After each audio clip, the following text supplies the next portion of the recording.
Imagine waking up, pouring your morning coffee, and casually checking your portfolio, only to find that a stock you've been following has just cratered. Oh, yeah. The absolute worst way to start a day. Right. I mean, literally falling off a cliff, down over 26% before the opening bell even rings, trading at just $13.53. Yeah, and you don't even have to imagine it because, well, that's exactly what happened today, March 19th, 2026, to Canadian Solar. Right. Ticker symbol CSIQ. Their fourth quarter 2025 earnings report dropped, and the market reaction was just, it was utterly visceral. Visceral is a good word for it. It looks like a complete disaster on the surface, honestly. Yeah. That kind of sudden, steep drop, it immediately triggers panic selling and these really bleak headlines. But, when you look past the raw numbers on the spreadsheet and dive into the executive conference call transcript from this morning, which we did, a very different picture emerges. Exactly. And welcome to this deep dive, by the way. Our mission today is to really unpack the fascinating story buried beneath that massive stock drop. It's so fascinating because we aren't looking at a company that's simply failing. No, not at all. We're watching a legacy renewable energy giant perform like radical intentional surgery on its own DNA. Yeah, and to get to the bottom of this, we're pulling from their Q4 2025 earnings report, the executive conference call transcript, their financial tables, and all the Markle headlines spinning around Canadian solar today. Right. Because they are effectively walking away from the solar industry's traditional obsession with sheer volume. Which is huge. They're physically reshoring over $1 billion of manufacturing back to the United States. And they're quietly engineering their entire business model to ride the absolute tidal wave of artificial intelligence data center energy demand. It's a calculated strategy, really. Short-term pain for long-term survival. The transition they're attempting is incredibly heavy, and honestly, the financial friction of making that pivot is exactly what spooked the market this morning. So let's start with that friction, right? Let's look at the actual earnings shock, because the raw financial damage here is deep. Very deep. And understanding it is key to understanding their entire strategy. So the numbers for the fourth quarter of 2025 missed expectations across the board. Revenue came in at $1.22 billion. Which, just to put that in context, missed estimates by over $150 million. Yeah, a huge miss. And the earnings per share missed badly too. It landed at a loss of $1.66 when analysts were only bracing for a loss of $1.10. And zooming out to the full year of 2025, it paints a similarly tough picture. They posted a net loss attributable to shareholders of $104 million. Wow, a $104 million loss. Yeah, and to understand what's dragging them down, you really have to look at the macroeconomic headwinds they're sailing into. First off, they're carrying a staggering debt load. Right, how much was it?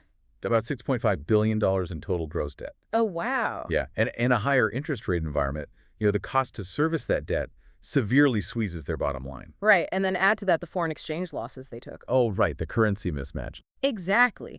They are essentially getting caught in this mismatch where they're selling a large portion of their products in US dollars, but they're paying for a lot of their manufacturing and operational costs in a much stronger Chinese renminbi. Which is a brutal position to be in. It really is. A weaker dollar against a stronger renminbi just eats away at their cash. And this is all happening while solar module average selling prices hit record lows throughout the entire year. Right. But, and this is the crazy part, buried inside that incredibly tough environment is a crucial data point. Okay, what is it? Despite missing on revenue, and despite the net loss, Canadian Solar's gross margin actually improved by 160 basis points year over year. Wait, really? Yeah, that is a 1.6% improvement in their profitability on the goods they actually sold. Okay, but how does a company lose money, miss their revenue targets, and yet somehow improve their profit margins? Like, that feels contradictory. It sounds counterintuitive. Yeah. But it's because CEO Sean Kwa and his executive team are actively throwing out the traditional playbook. For the last decade, the solar industry was a volume game. Companies survive by pumping out as many megawatts as humanly possible, just flooding the market to capture global share. Right, even if they were making pennies on the dollar. Exactly. But Canadian Solar has decided to stop playing that game. They're intentionally suppressing their total volume to protect their profit margins. You know what that reminds me of? It's like, imagine a massive fast food chain suddenly deciding to shutter half of its drive thrust, right? Just so they can focus exclusively on high-end, high-margin, corporate catering. That's actually a perfect analogy. Like you're serving far fewer customers, but the ones you do serve are exponentially more profitable. They shipped 24.3 gigawatts globally in 2025, which is a noticeable step down from their historical growth trajectory. Yeah, but they're funneling all their effort into high-value regions, specifically the U.S., where they delivered a record 8.1 gigawatt. Right. They recognize that battling for low-margin global volume is basically a race to the bottom. By focusing on the U.S., they're targeting a market where margins for solar module manufacturing can historically exceed 20%. But to actually capture those high U.S. margins, they couldn't just change their shipping labels, right? They couldn't rely on the old, highly optimized global supply chain model anymore. The whole rules of the game changed. They did. And to play in the U.S. market right now, you have to navigate an entirely new legislative reality. Yeah, specifically the One Big Beautiful Bill Act, or OBBBA. And, just to be super clear with you listening, we aren't taking any political sides here. No, absolutely not. We're just looking at OBBBA and this incredibly volatile landscape of import tariffs as a strict regulatory reality that the company has to comply with. We're just conveying the facts of the source material. Right. It's just the environment they're operating in. As a reality, if a company wants those lucrative U.S. contracts without getting hit by crushing import taxes, they have to physically build the equipment inside the country. And Canadian Solar's answer to this was to completely restructure their corporate footprint. Like, in December 2025, they launched CS PowerTech. Right. It's a brand new U.S.-based manufacturing platform, 75.1% owned by their subsidiary CSI Solar, and it's designed to directly oversee all of their U.S. operations. And the sheer scale of the physical build-out is just immense. Down in Mesquite, Texas, their new module factory is already fully ramped up to over 5 gigawatts of annual production. 5 gigawatts, wow. Yeah, and they're actively doubling that capacity to 10 gigawatts by late 2026. Once that expansion is complete, they will be the largest crystalline silicon solar module manufacturer in the country. But the Texas plant is essentially an assembly line, right? Just putting the final pieces together. The real heart of the technology, and honestly, the real capital expenditure, is the solar cell factory they are building from scratch in Jeffersonville, Indiana. Exactly. Phase 1 is a 2.1 gigawatt plant that begins trial production in April 2026. Phase 2 adds another 4.2 gigawatts by late 2026. So you're looking at 6.3 gigawatts of raw cell manufacturing on U.S. soil. But wait, I'm looking at the technology they're deploying there. And they are spending over $1 billion specifically to build out heterojunction, or HJT, technology rather than the industry standard 2P-con tech. Yep, they are. But isn't silicon just silicon? Like, why take a $1 billion risk on a totally different manufacturing process when they could just use the standard tech and save the capital? See, that gets to the hidden economics of solar panels. Right. And it's a fascinating structural shift. It is not just about the silicon anymore. Okay, what is it about? If you track global commodity markets over the last few years, server costs have absolutely skyrocketed. Dr. Sean Quay explicitly noted on the earnings call that silver has now overtaken polysilicon as the single largest cost factor in manufacturing these cells. Wait, silver? I thought we were talking about silicon solar panels. Why is silver the bottleneck? Because you need silver paste to physically conduct the electricity out of the silicon cell. Oh, I see. And here is where the specific technology choice becomes so critical. Traditional Tio pecan cells required an incredibly high-temperature baking process during manufacturing. We're talking 800 to 900 degrees Celsius. That is intensely hot. Yeah, and at that extreme heat, if you try to use a cheaper, highly conductive metal like copper, it just oxidizes and ruins the cell. So the entire industry has been trapped, basically forced to use ultra-expensive silver paste simply because it survives the heat. So by switching to this heterojunction, or HJT technology, they are changing the temperature. Precisely. HJT uses a low-temperature manufacturing process, hovering around 200 degrees Celsius. Oh, wow. That's a massive drop. Exactly. And by dropping the baking temperature that drastically, Canadian Solar can suddenly swap out that ultra-expensive silver and replace it with standard, much cheaper copper. That is brilliant. What a profound play on raw material costs that fundamentally changes their unit economics. That makes perfect sense. If silver is your most expensive ingredient, you engineer a kitchen that doesn't need it. Exactly. And beyond the raw materials, HJT offers two other structural advantages for a company reshoring to the U.S. Like what? Well, the HJT manufacturing process is highly automated. It requires significantly fewer operators per watt of capacity, which dramatically reduces the friction and the cost of training an entirely new manufacturing workforce in Indiana. Well, that's smart, especially in a tight labor market. Right. And furthermore, Canadian Solar recently won a major victory at the U.S. Patent and Trademark Office over a competitor, Maxion. That ruling legally validated their intellectual property, giving them a very secure moat to move forward with HJT. So let's recap that. They are completely rebuilding their solar supply chain inside the U.S. to comply with tariffs, and they're re-engineering their core technology to dodge skyrocketing silver costs. Yep. That alone is a super heavy transition. But while the solar side is enduring this painful, expensive restructuring, the executive transcript reveals this hidden growth engine that is quietly exploding. Oh yes, their battery energy storage division. Exactly. This is arguably the most critical pillar of their survival strategy. Their storage division, e-Storage, shipped a record 7.8 gigawatt hours of batteries in 2025. That's a 19% jump year over year. That's huge. But more importantly, they're sitting on a $3.6 billion contracted backlog. And the driving force behind that multi-billion-dollar backlog is kind of an unexpected customer base, right? They just secured a massive supply agreement, 2.5 gigawatt hours, or 500 megawatts, with a major U.S. utility. And that agreement is explicitly designed to support a hyperscale artificial intelligence data center. Yeah. AI data centers. It's crazy. The energy demands of AI are fundamentally altering the physical reality of the power grid. To understand why utility-scale battery storage is suddenly so incredibly lucrative, you really have to look at how a data center consumes power compared to, say, a normal city. I like to think of it like this. Imagine an industrial vacuum cleaner hooked up directly to your home's residential water pipe. If you turn that industrial vacuum on, the sudden extreme suction will instantly collapse the pipes, right? Yeah, total disaster. The infrastructure just isn't built for that kind of concentrated instant draw. So the only way to prevent the pipes from bursting is to build a gigantic water tower right next to the vacuum. The tower fills up slowly from the residential pipes, acting as a buffer, and then releases the water instantly when the vacuum turns on. That is a great visual. Thanks. The residential pipes are our current power grid, the industrial vacuum is an AI data center, and that gigantic water tower is battery energy storage.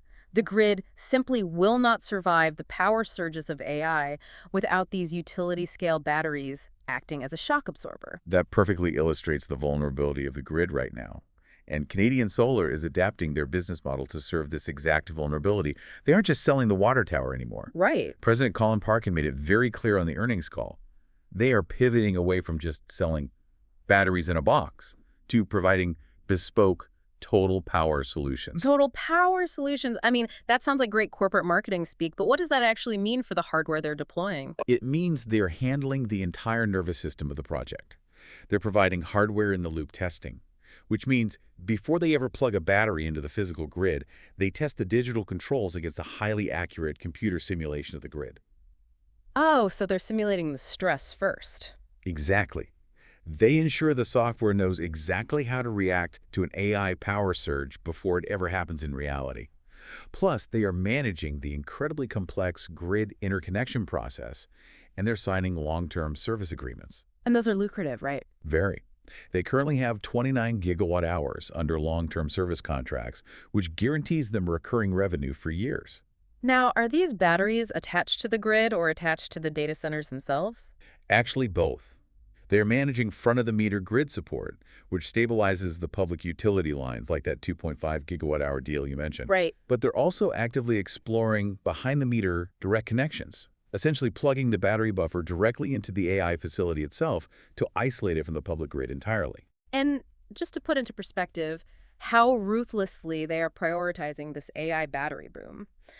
They are actively scaling up their Southeast Asia battery cell capacity to meet the immediate demand, and they are intentionally delaying the construction of their Shelbyville, Kentucky battery plant. Yeah, that was a big reveal. They're sacrificing a planned U.S. facility just so they can funnel all their available capital into capturing this immediate data center opportunity and getting the Indiana solar cell factory online. They have to prioritize ruthlessly because, funding a billion-dollar U.S. solar cell factory while simultaneously expanding global battery production, it requires a staggering amount of capital. It does. And that brings us to the most painful segment of their Q4 earnings, The anchor that truly dragged their numbers down today. Yeah. Their project development arm, Recurrent Energy. Right, recurrent energy. This is the division that actually develops, permits, and builds the physical solar farms and battery plants.